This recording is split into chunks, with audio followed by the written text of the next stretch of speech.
The rain falls softly against the fogged-up window of the pet shop, tracing small rivers that trickle down slowly, as if they too wanted to slow down the world outside.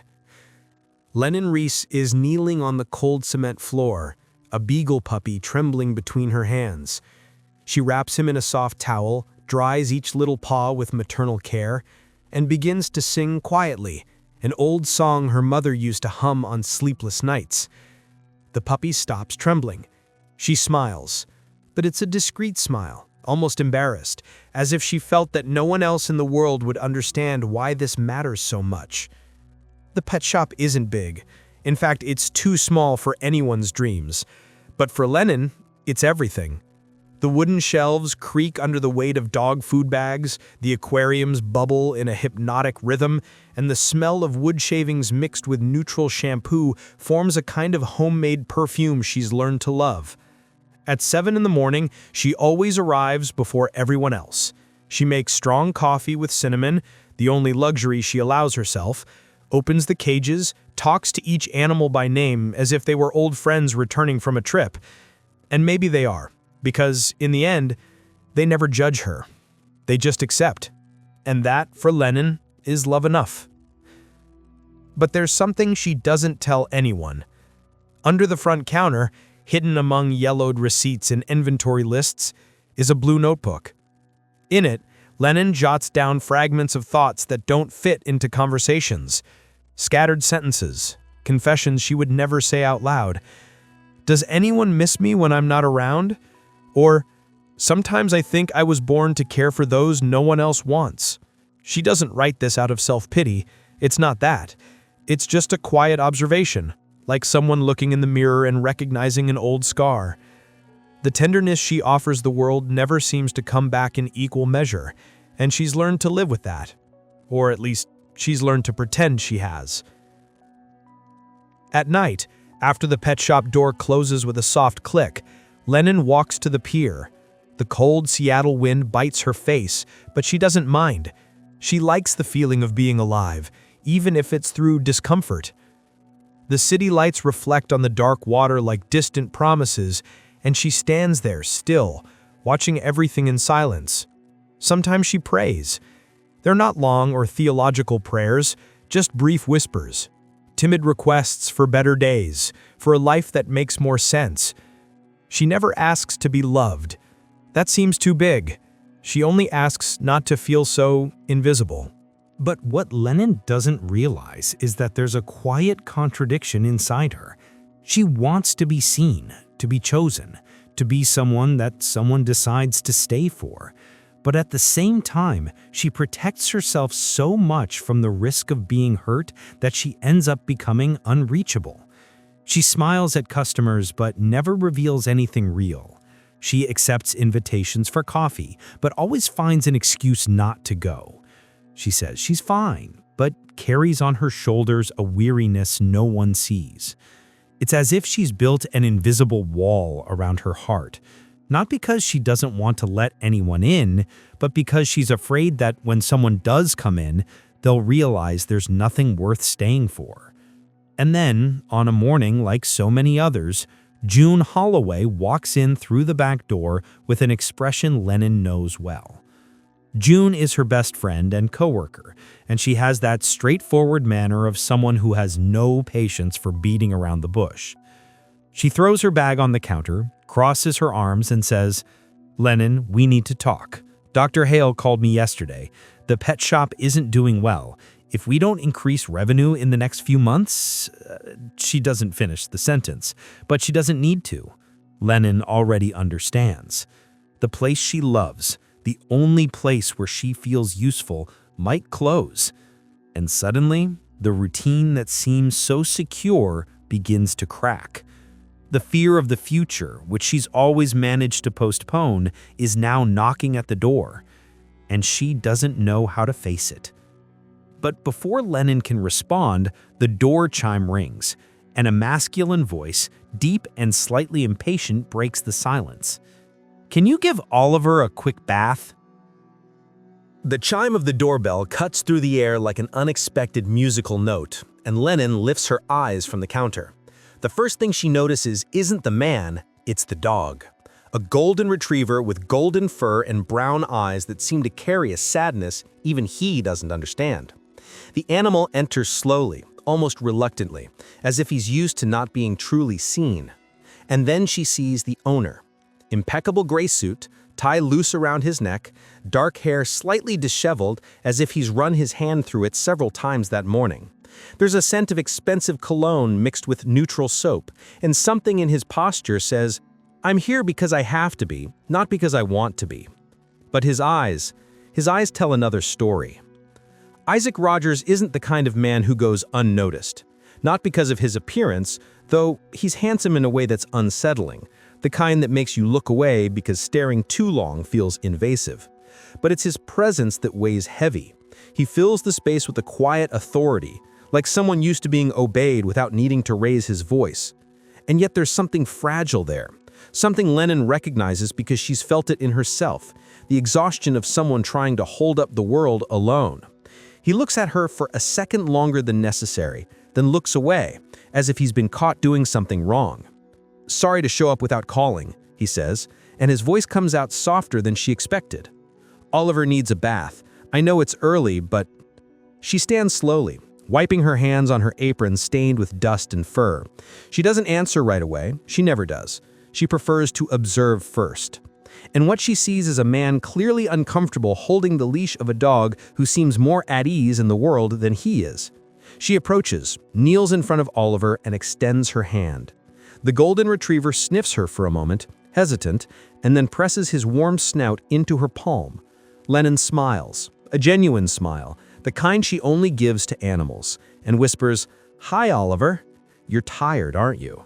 And the dog, as if he understands every word, lets out a deep sigh and lays his front paws on the ground, surrendering. Isaac watches it all in silence, and something inside him stirs. She leads Oliver to the bathing area in the back, and Isaac follows without asking permission. He stands there, leaning against the doorframe, hands in his pockets, and an expression that wavers between curiosity and something close to envy. Envy of what?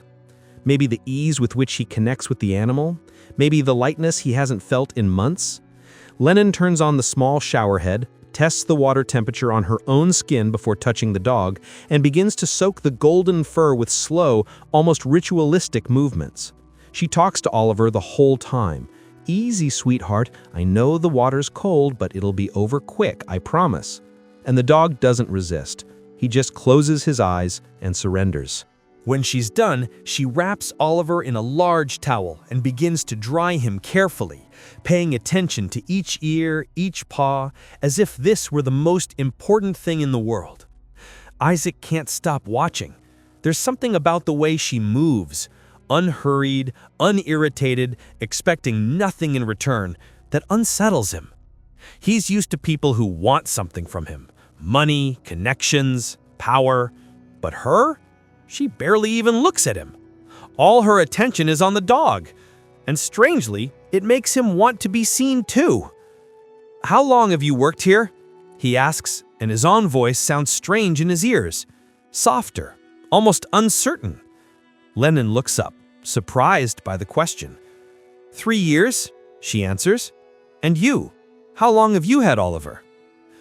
Isaac hesitates, not because he doesn't know the answer, but because the truth hurts. "He was my father's," he finally says, and his voice breaks at the end of the sentence. "He died 2 months ago. Left the company, the house, and Oliver." Lennon stops drying the dog and looks at him. Really looks, for the first time. And what she sees is a man trying not to fall apart. She doesn't say, "I'm sorry," or "everything will be okay," because she knows those phrases don't help.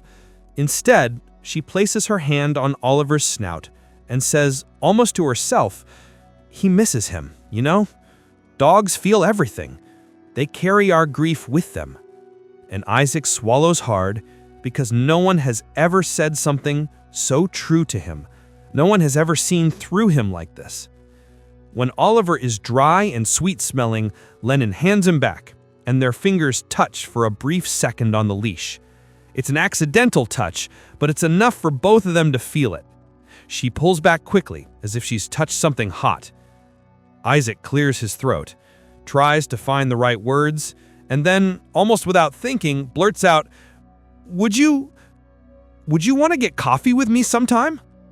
Lennon freezes. Her heart races, and for a moment, she doesn't know if she wants to run or stay. But before she can answer, June appears in the doorway and says, "Len, Dr. Hale's on the phone." The moment breaks. Isaac takes a deep breath, nods, and leaves without waiting for an answer. But when he reaches the door, he turns and says, with a half-smile she's never seen before, "I'll be back." The sound of tires on wet pavement is the only noise inside the car, and Lennon watches in silence as the city slides past the windows like a film in slow motion.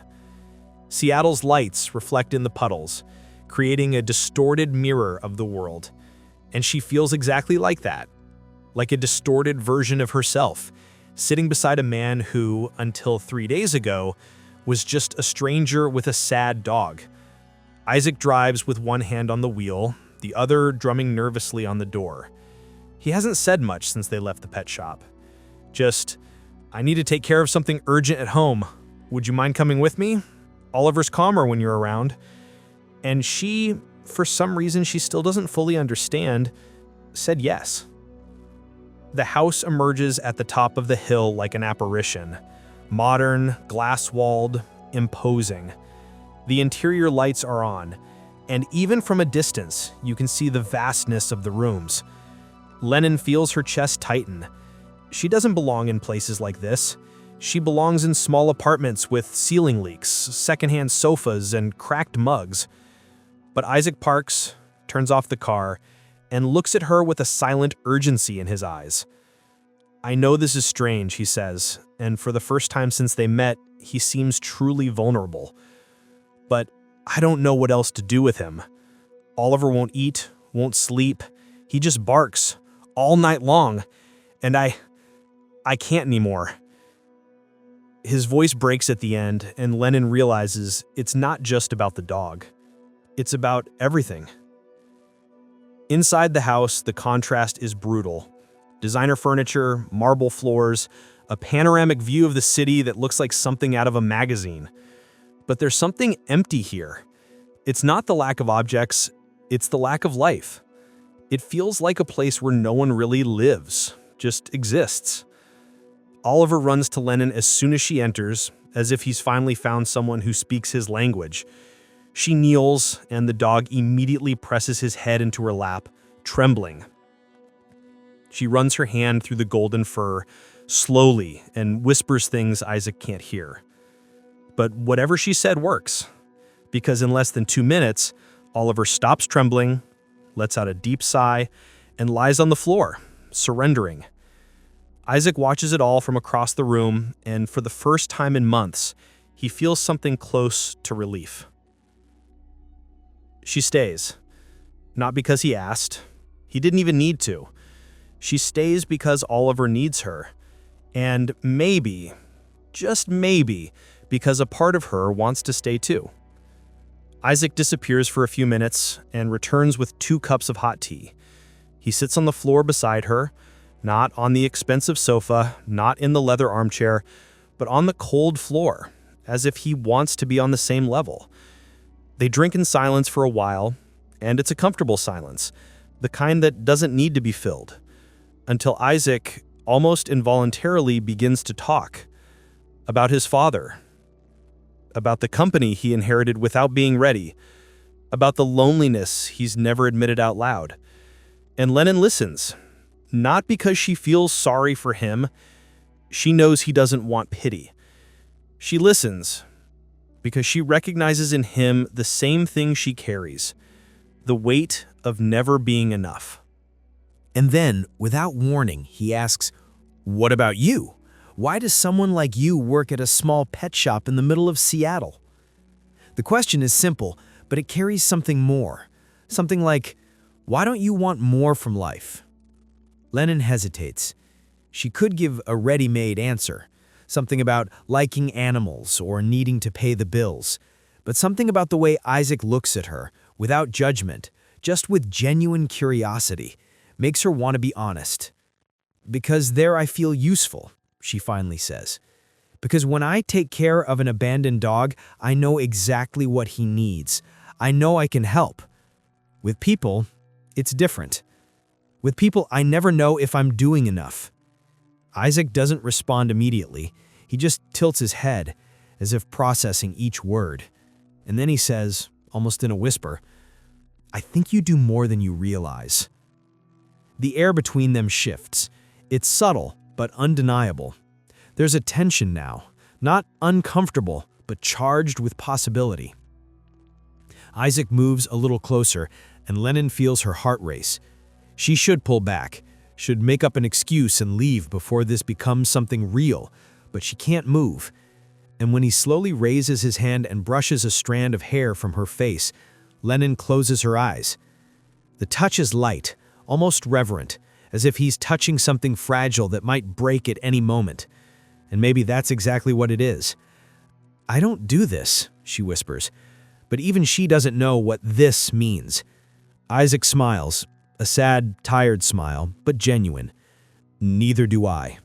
And then, as if it were the most natural thing in the world, he kisses her forehead. Not her lips, just her forehead, like a promise, like asking for permission. When the sun begins to rise, Lennon wakes up on the sofa with a blanket she doesn't remember grabbing. Oliver is lying at her feet, snoring softly. Isaac is sitting in the armchair across from her, watching her with an expression she can't decipher. He didn't sleep. She knows this from the exhaustion in his eyes, but he doesn't mind. She sits up slowly, still groggy, and reality begins to return. What is she doing here? What happened last night? She can't remember making a conscious decision. It was all so natural, so inevitable. And now, in the light of day, the fear returns. The fear that this is too big, that she's not enough for a man like him, that in the end, he'll realize he chose wrong. So she stands, grabs her bag, and without looking back, whispers, "I need to go." Isaac stands too, but doesn't try to stop her. He just watches as she walks to the door, and when she opens it, he says, almost like a final breath, "Lennon?" She stops, but doesn't turn around, and then leaves, leaving behind the man and the dog who, without knowing it, have already begun to change her life. Lennon walks alone in the rain, and the star necklace glimmers under the headlight of a car that passes too quickly down the empty street. She hasn't opened the umbrella she carries in her bag. She'd rather feel the cold water running down her face, mixing with something that may or may not be a tear. It's been 5 days since she left the house on the hill. 5 days since she left Isaac standing in the doorway with that look that said everything and nothing at the same time. She returned to her routine, waking up early, making coffee with cinnamon, caring for the dogs, pretending she's fine. But June notices. June always notices. And yesterday, when Lennon dropped a boil of dog food on the floor and just stood there, staring at the scattered kibble as if she didn't know what to do, June simply hugged her and said, "You don't have to pretend with me." Isaac isn't doing well either. He tries. God knows he tries. He throws himself into work with an intensity that frightens even his most competitive colleagues. Meetings, contracts, decisions that needed to be made yesterday. He buries himself in spreadsheets and reports as if he could suffocate the feeling that keeps coming back every time Oliver barks at the door, waiting for someone who won't arrive. At night, he sits in the armchair where he last saw her and tries to understand what happened. Was he too fast, too intense? Did she feel what he felt, or was it all just in his head? He picks up his phone 1,000 times, types messages he never sends. "Are you okay?" Delete. "I shouldn't have let you go." Delete. "I miss you." Delete. In the end, he sends nothing, because pride hurts less than rejection. But the silence between them speaks louder than any words. It's a silence that takes up space, that weighs heavy, that turns the days into something drawn out and colorless. Lennon passes by coffee shops where she might run into him by chance, but changes course.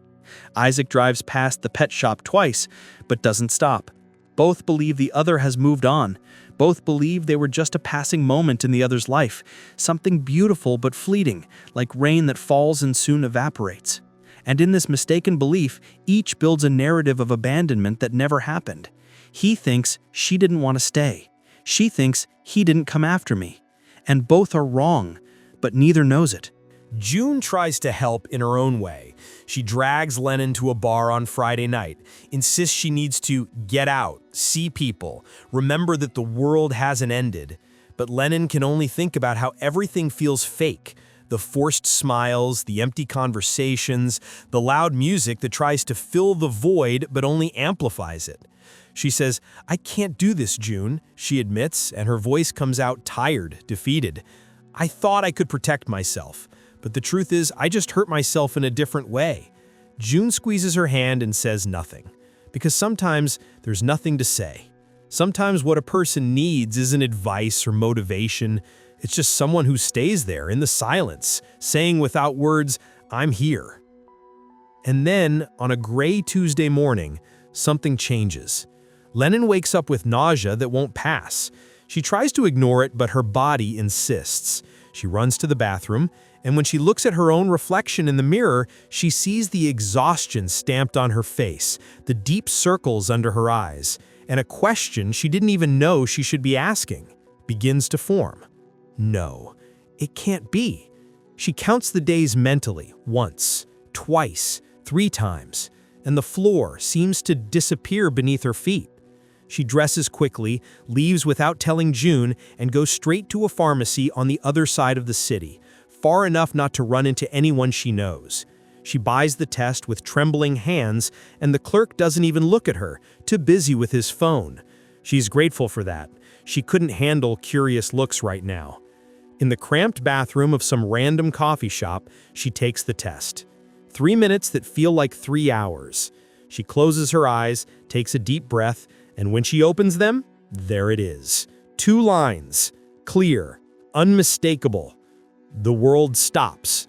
She feels everything at once.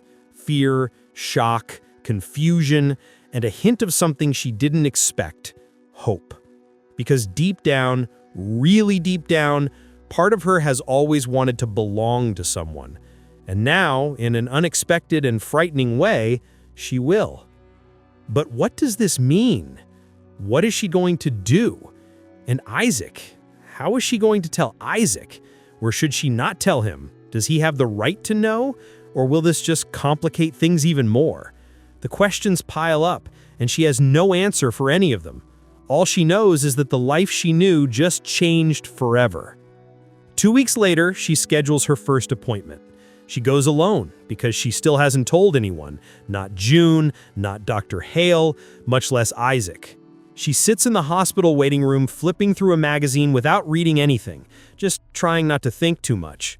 When they call her name, she stands with shaky legs and follows the nurse to the ultrasound room.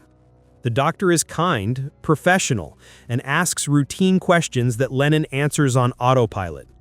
And then the cold gel on her stomach, the device sliding, and suddenly, on the screen, a small, blurry image that doesn't look like anything, but is everything. The doctor smiles and says, "Everything's fine, heart beating strong," and Lennon feels the tears streaming down before she even realized she was crying. She asks for a copy of the image, tucks it into the envelope the doctor gives her, and leaves the office still dizzy, trying to process that this is real, that inside her something new is growing, something that is hers and his. And as she walks through the white hospital corridor, holding the envelope against her chest, she doesn't realize that just a few feet away, someone is about to change everything again. The sound of hurried footsteps echoing through the white hospital corridor mingles with the constant beep of monitors and the distant murmur of medical voices. Lemon walks quickly, almost running, with the envelope pressed against her chest as if it were the most precious thing in the world. And maybe it is. She needs to get out of there, needs to breathe air that doesn't smell like disinfectant and decisions she's not ready to make yet. But fate, as always, has other plans, because when she turns the corner in a rush, the envelope slips from her trembling fingers and falls to the floor with a sharp sound that seems to echo louder than it should. She stops, looks down, And before she can bend down, a masculine hand picks up the envelope, a hand she would recognize anywhere. Isaac lifts his eyes slowly, and the world stops. He was there for another reason, a meeting about the company's health insurance, something bureaucratic and unimportant that now seems ridiculous in the face of what he's holding in his hands. He looks at the envelope, looks at her, and something in his face changes. It's not anger, it's not confusion, it's something deeper, a mixture of fear and recognition, as if he already knows what's inside before even opening it. "Lennon," he says, and his voice comes out hoarse, almost inaudible. She doesn't respond, can't. She just watches as he slowly opens the envelope and pulls out the image, the ultrasound, the date in the upper corner, and the small white dot that is everything and nothing at the same time. The ground disappears beneath his feet. Isaac feels the air leave him as if someone had punched his stomach hard. He looks at the image, then at her, then at the image again, trying to process, trying to understand. And when the words finally come back, they come out broken, almost whispered. Is it mine? It's not an accusation. It's just a raw, honest question because he needs to hear it, needs to be sure. And Lennon, with tears welling in her eyes and her voice caught in her throat, just nods. Yes, it's his. It's theirs. Isaac closes his eyes for a long second as if trying to anchor himself to reality. And when he opens them again, there are tears there. He doesn't try to hide them, doesn't try to be strong. He just feels.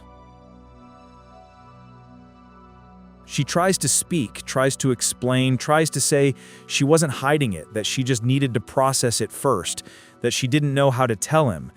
But the words don't come out right. It's all fragmented, chaotic, desperate. I didn't want you to feel obligated. I didn't want to trap you. I needed time to understand what this means. And Isaac, still holding the ultrasound as if it were something sacred, takes a step forward, then another, until he's right in front of her. He raises his hands slowly, hesitant, and touches her face with a gentleness that completely disarms her. "Obligated?" he repeats, and there's something almost pained in his voice. "Lennon, do you think I feel obligated? Do you think this is a burden to me?" She doesn't know what to answer, because yes, that was exactly what she thought. He takes a deep breath, and it's as if he's preparing to say something he's never said to anyone. "I spent my whole life trying to be what my father wanted, trying to fill a space that was never mine. And when he died, I thought I would finally find some meaning, but I didn't. I just found more emptiness. Until you showed up." His voice falters, but he continues. "You don't know what you did for me that night. You don't know that for the first time in years, I felt like I could be something other than a last name and a bank account. And now you're telling me that we created a life together?" He lets out a low laugh, incredulous, moved. "This isn't an obligation, Lennon. This is the only real thing that's ever happened to me." Lennon breaks down, not because she's sad, but because she didn't expect this, didn't expect to be seen like this, didn't expect him to want this. She's always thought that love was something you asked permission to receive, that you needed to deserve it, prove you were worth it. But there, in that cold hospital corridor, Isaac is telling her she doesn't need to prove anything, that he's already chosen, that he always chose. And it's both liberating and terrifying at the same time, because now she can't run anymore, can't hide behind the fear of not being enough. She needs to decide. Will she believe him? Will she allow herself to be loved? Or will she keep protecting a heart that, deep down, has already been won? Isaac takes another step, eliminating any distance between them, and this time his voice comes out firm, determined. "Please, let me try this time. Let me be here. Let me be part of this. I'm not going to pretend I know what I'm doing. I'm not going to pretend I'm not scared. But I want to be here, Lennon. I want to try." And she looks at him, really looks, sees the tears streaming down his face, sees the raw sincerity stamped on every feature, sees the man she left behind begging not to be left again. And for a moment, she thinks about saying yes, thinks about diving in headfirst and trusting. But the fear is still there, still whispers that this is too big, that it will hurt too much. So with a trembling voice and a broken heart, she whispers the truth he needs to hear. "You don't understand, Isaac. I never wanted to trap you. I just don't know if I know how to let someone stay." The Seattle sky opens up in a rare late afternoon without rain, and the golden reflection of the sunset covers the pier as if the entire city had been painted with honey and promise. Lennon is there, in the same place where she always came to pray, her hands resting on the wooden railing worn by time and salt. It's been 3 days since the encounter at the hospital. 3 days since Isaac said he wanted to try. 3 days in which she hasn't been able to sleep right because her head won't stop repeating the same question. What if I let him in for real? What if this is real? The cold wind plays with her hair and she closes her eyes, breathing deeply. She doesn't know anymore if she's praying or just talking to herself. Maybe it's the same thing. And then she hears it. Footsteps. Not hurried, but steady. And the unmistakable sound of little paws against the wood. She opens her eyes and turns her head slowly, as if afraid that if she turned too quickly, the image would disappear. But it doesn't disappear. Isaac is there, in jeans, a simple t-shirt, without the impeccable suit he always wore, without the corporate armor that protected him from the world. He's there as just a man. And beside him, pulling the leash enthusiastically, is Oliver. The golden retriever sees her and bolts, dragging Isaac behind, and when he gets close to Lennon, he jumps, barks, licks her hand, as if to say, "Finally, you came back!"